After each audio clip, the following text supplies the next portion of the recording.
સાંજના ટાઈમે દૂધ ભરવાના ટાઈમે ધનસુરા બાજુથી ફોર્ચ્યુનર ગાડી આવી ઓવર સ્પીડમાં, બસ સ્ટેન્ડ આવીને બધા પબ્લિક બહુ હતી તો એને બધાને અડે ના અડે એવું કરી નાખ્યું. એટલે ગામના 2-4 જણોએ કીધું કે ભાઈ તું શાંતિ જાય એમ કરીને થોડોક ઠપકો આપ્યો. એટલે એને શું કહેવાય કે કીધું કે ભાઈ તમે કોણ છો મને ઠપકો આપવા વાળા એમ, રમણાના ભરવાડો તો હું મચડી નાખવાનો છે એવી ધાક ધમકી આલીને જતો રહ્યો. એટલે મને બધાને એવું લાગ્યું કે ભાઈ ઘેર જતો રહ્યો એમ.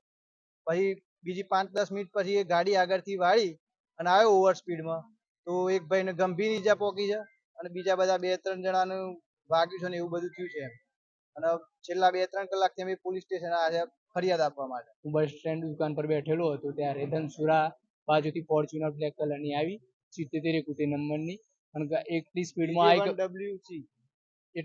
આવી કે બસ સ્ટેન્ડ ઉપર ત્યાં ઊભી રહી ગાય. એટલે અમે એને કીધું ભાઈ ધીરે ધીરે આવ, બૂમ પાડીને કીધું તો એ પાછો એને ગાડીમાં પાછી રિવેસ મારી એટલે અમે બૂમ પાડી એને. એટલે પછી એ ઉતરીને આવ્યો એટલે અમે હામાં ગયા ઉતરીને આવ્યો એટલે અમે એને કીધું એટલે એને ગારામગાર ચાલુ કરી. એટલે અમે એને ઝઘરી કર્યું. એટલે આમ બીજા 2-4 લોકો આવી ગયા.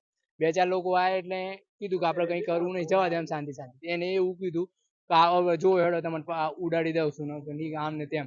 તેને એ રીતે ગાડી બેહારે મેં એને આમથી આમ માથાકૂટ કરવા જતા એટલે 2-3 બીજા હતા એટલે એમને કીધું જવા દો એને ઉડાડી દેવાની વાત કરી. એટલે અમે કીધું જવા દે ચલો. અમે ત્યાં ઊભા જ હતા એટલામાં તે ત્યાં સ્કૂલ આગળ જઈ અને ત્યાંથી ત્યાંથી ગાડી વારી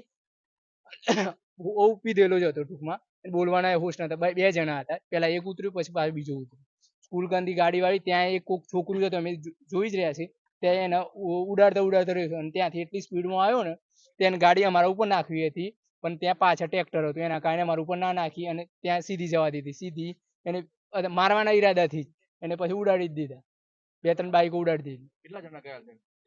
એક જણ ઘાયલ થયું છે અને 2-3 બાઈકો પૂરી ટોટલ લોસ કરી. ડેરી ઉપર બીજી પબ્લિક તો આમથી આમ નાહી ગઈ.